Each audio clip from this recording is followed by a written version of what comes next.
Breaking news చూస్తున్నా 3 నెలల్లో BC కుల గణన చేయాలని తెలంగాణ ప్రభుత్వానికి హైకోర్టు ఆదేశాలు ఇచ్చింది. కుల గణన పూర్తి చేసి నివేదిక సమర్పించాలని ఆర్డర్స్ ఇచ్చింది.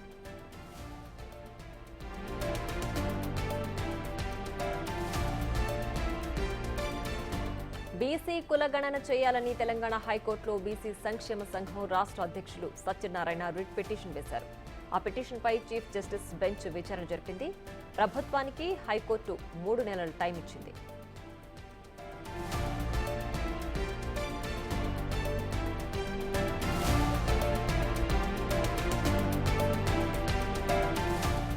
మూడు నెలల్లో బీసీ కులగణన చేయాలని తెలంగాణ ప్రభుత్వానికి హైకోర్టు ఆదేశాలిచ్చింది. కులగణన పూర్తి చేసి నివేదిక సమర్పించాలని ఆర్డర్స్ ఇచ్చింది. బీసీ కులగణన చేయాలని తెలంగాణ హైకోర్టులో బీసీ సంక్షేమ సంఘం రాష్ట్ర అధ్యక్షులు సత్యనారాయణ రిట్ పిటిషన్ వేశారు. ఆ పిటిషన్పై చీఫ్ జస్టిస్ బెంచ్ విచారణ జరిపింది. ప్రభుత్వానికి హైకోర్టు 3 నెలల టైం ఇచ్చింది.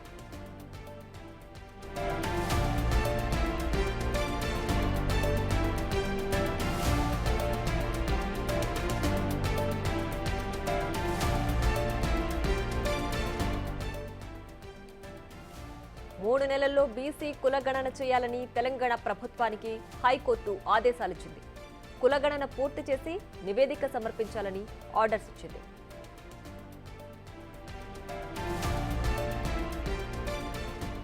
మరింత సమాచారం మా associate input editor Nagesh phone line లో అందిస్తారు. నగేష్, చెప్పండి, 3 నెలల టైంలో కులగణన పూర్తి చేయాలని హైకోర్టు ఆదేశాలిచ్చింది కదా, సో తర్వాత చర్యలు ఏ విధంగా ఉండబోతున్నాయి? పూర్తి డీటెయిల్స్ ఏంటి?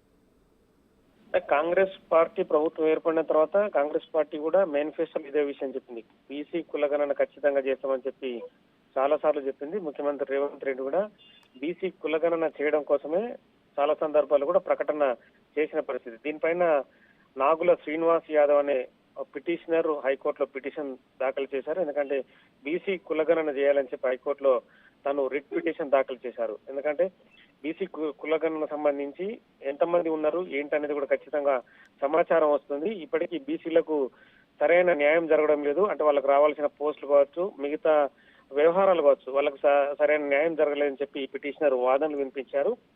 కులగణన చేసి నివేదిక సమర్పించాలని చెప్పి ప్రభుత్వానికి హైకోర్టు ఆదేశించింది. ఈ పిటిషన్ కూడా ముగించింది. ఎందుకంటే బీసీ కులగణన చేయడం ద్వారా బీసీలు తెలంగాణ రాష్ట్రంలో ఎంతమంది ఉన్నారు, వాళ్ళకు సంబంధించిన ఏదైతే వాళ్ళకు వచ్చే అంటే వాళ్ళకు మిగతా ఏదైతే ఉన్నాయో వాళ్ళకు రావాల్సిన నిధులు కావచ్చు, మిగతా సంబంధించిన వాళ్ళకు పోస్టులు కావచ్చు, వాటన్నిటిని కూడా ఖచ్చితంగా సరిగ్గా రావడం లేదు. ఇప్పటికే అగ్రకులాల ఆధిపత్యం కూడా కొనసాగుతుంది. బీసీలు వెనుకబాటుతనానికి గురవుతున్నారు. అంటే ఎమ్మెల్యేలు, ఎమ్మెల్సీలు వివిధ రకాల పోస్టులు కూడా అంటే వాళ్ళు ఇచ్చే ఏవైతే ఉన్నాయో అవి కూడా సరిగా రావడం అని చెప్పి ఆ కోర్టులో వాదన వినిపించారు. ఎందుకంటే బీసీ కులగణన చేయడం ద్వారా అవన్నీ కూడా ఖచ్చితంగా సమకూరుతాయని చెప్పి పిటిషన్ చెప్పడంతో కోర్టు కూడా అదే విషయాన్ని అంగీకరించింది.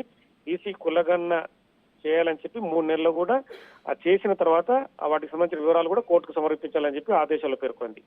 Right Nagesh, thanks for the updates.